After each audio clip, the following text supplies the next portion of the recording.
It's my pleasure to welcome and introduce our next eminent guest, Mr. Ashraf Karayath. He is an author, CEO and founder of Alphatus, Salesforce.com partner, M&A deal maker and founder of Clover One. He was born in Nadapuram, a village in Kerala in India. After finishing his MA in English literature, he migrated to Dubai in 1991. He has 25 years of business experience coupled with a background in management philosophy. Despite the professional preoccupations, he continues in his quest to unravel the timeless knowledge of ancient Indian culture. He authored a famous book, Janak and Ashraf, A Journey Beyond. So ladies and gentlemen, please welcome Mr. Ashraf Karayath.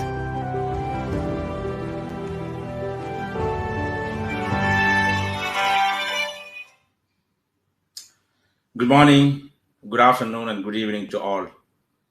First of all, thank you very much for that wonderful introduction. And thank you very much for giving me this opportunity to speak on this occasion. So as you know, my subject is the art and science of self-realization. Self-realization in Sanskrit, what we call is Atma-Jnana. Some people call it liberation or even enlightenment. And thank you, Dr. Vikrant Singh, for giving me that subject. It's a favorite subject of mine because my book, Janaka and Ashtavakra, this is the book. This is all about the King Janaka's search for meaning and self-realization in his life. So what is self-realization or Atma-Jnana? It can be defined in different ways, but in yogic tradition, it is connecting yourself to the truest self, which is the universal and eternal self. It is realizing the infinite potential you have, the non-physical entity. Okay, we have two entities. One is the physical entities and the other one is a non-physical entity. It is the awareness that we have a non-physical entity, which is energy source, whatever we call God source, energy source. And it is our knowledge to connect to that energy source. In the modern day context, it is defined as expressing a person's fullest capability or fulfillment of a person's fullest potentialities. That is what they call in the modern day science about the self-realization. So it can be defined in the Eastern philosophical, the Vedic context, and also it can be defined in the modern day context. So to tell you more about the modern day context, in 2012, two psychologists named Brian Dick and Rand Duffy, they conducted a survey in a university among some college students. And they surveyed, and the students who considered a spiritual calling or a sense for a higher purpose in their life, they thought that they are essential. The sense for a higher purpose or the search for a true meaning in life are essential to find a job in their life, to choose their career in their life. Because that search for meaning will make a lot of difference in our life, in our day-to-day life. The way we see things and the way we interpret our day-to-day experiences, everything will change the moment we have that self-awareness or once we understand the true meaning of our life. To give you an example, and you know, all of our personality weaknesses will get eclipsed once we truly understand our true meaning of our life. To give you an example, as you all know, Mahatma Gandhi, when he was young, he had a lot of personality weaknesses. You know, he was shy, timid, and he was afraid to go and speak to an audience sometimes.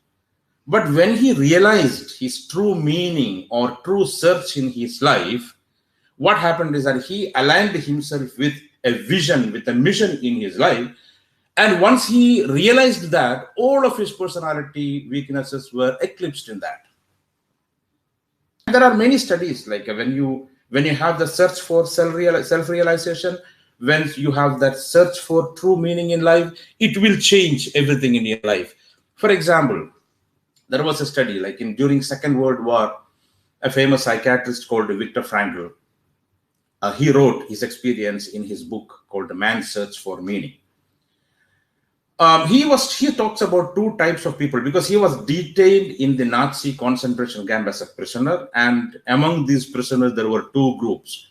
The first group was basically they lost their complete hope in life and they lost the meaning of their existence in their life. And what happened was they could no longer resist imminent starvation, sickness, and their body got deteriorated, their mental capacity came down, and they were succumbed to the illnesses. Whereas the other group who could associate some sort of a meaning in their life in whatever they were experiencing, if they could associate some sort of a meaning, they all survived, and Viktor Frankl was one among them. And Viktor Frankl later he became a very famous speaker in America.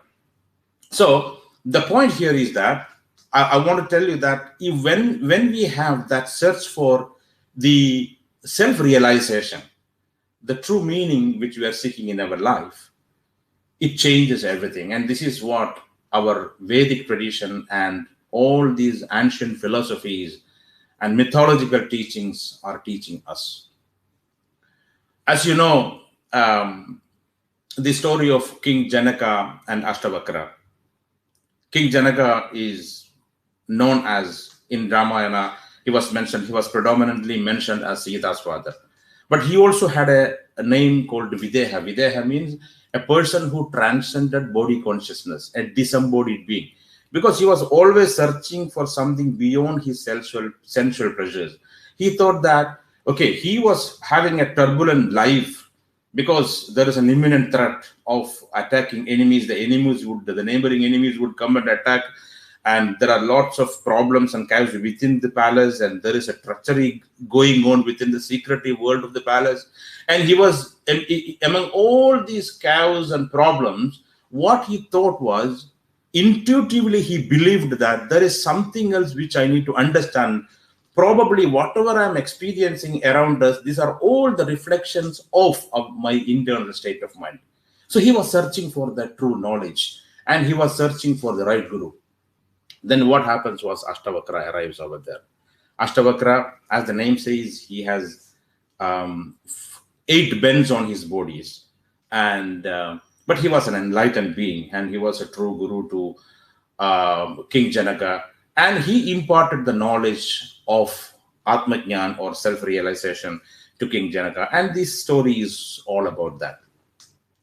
So when we come back to the modern day context of the explanation on self-realization, there is a famous psychiatrist called Abraham Maslow.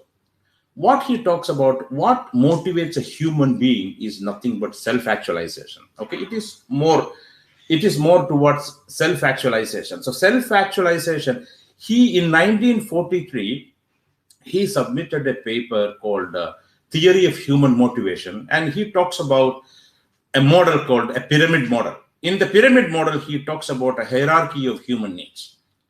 So the hierarchy is like this. The first, you have this physiological need, which is nothing but your basic needs of food, shelter, and your physical needs. And on the top layer, you have your safety. And the next stage is the psychological need.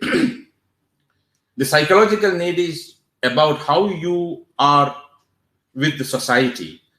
And there is a craving in you to be recognized in the society, and you need attention and you need status in the society. So this is all about the psychological need. And on top of that psychological need, you have this esteem, which is the first layer is the craving for the status, and the higher layer is basically, it is the internal sense of worth. So the first is physiological need, the second is psychological need, which is the social need, and the third is self-actualization. So self-actualization is nothing but the craving of a person to express himself or herself to the fullest of who he is and excel in whatever that person is doing. And they usually come up with inventions and they become successful in their ventures, whatever they do. And Abraham Maslow says that Albert Einstein is a perfect example for that.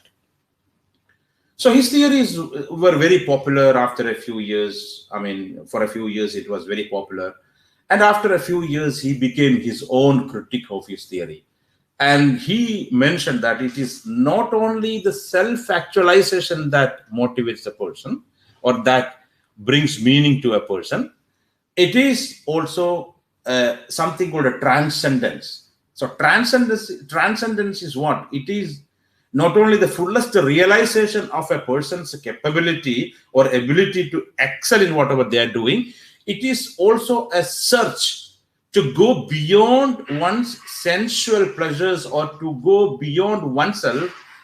And he was equating with the search for the infinite intelligence, merging with the infinite intelligence.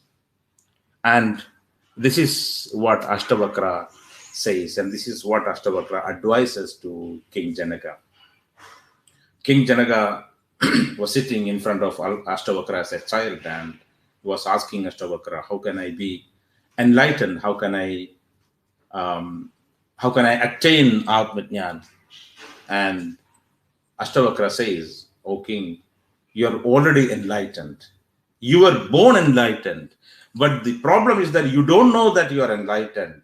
You were bestowed with all these blessings of the world and you were born enlightened. But over a period of time, what happened was, you built an identity layer by layer, and currently you are fixated with all these physical trappings and you cannot see that you are enlightened. Just realize that you are enlightened. That's it.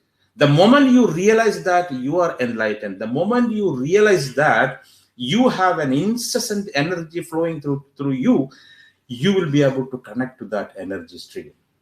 So that is self-realization, according to me. So which means there is a physical entity, which our body and our mind, everything. And apart from that, there is a non-physical entity, which is nothing but the energy stream, the source of energy, which is universal. And if we can connect ourselves to that universal energy, I am sure that we are all liberated and we are free from all bondages. Thank you very much. On behalf of United Consciousness, I thank Mr. Ashraf Karayath for coming onto the platform of United Consciousness and sharing his views. Thank you so much.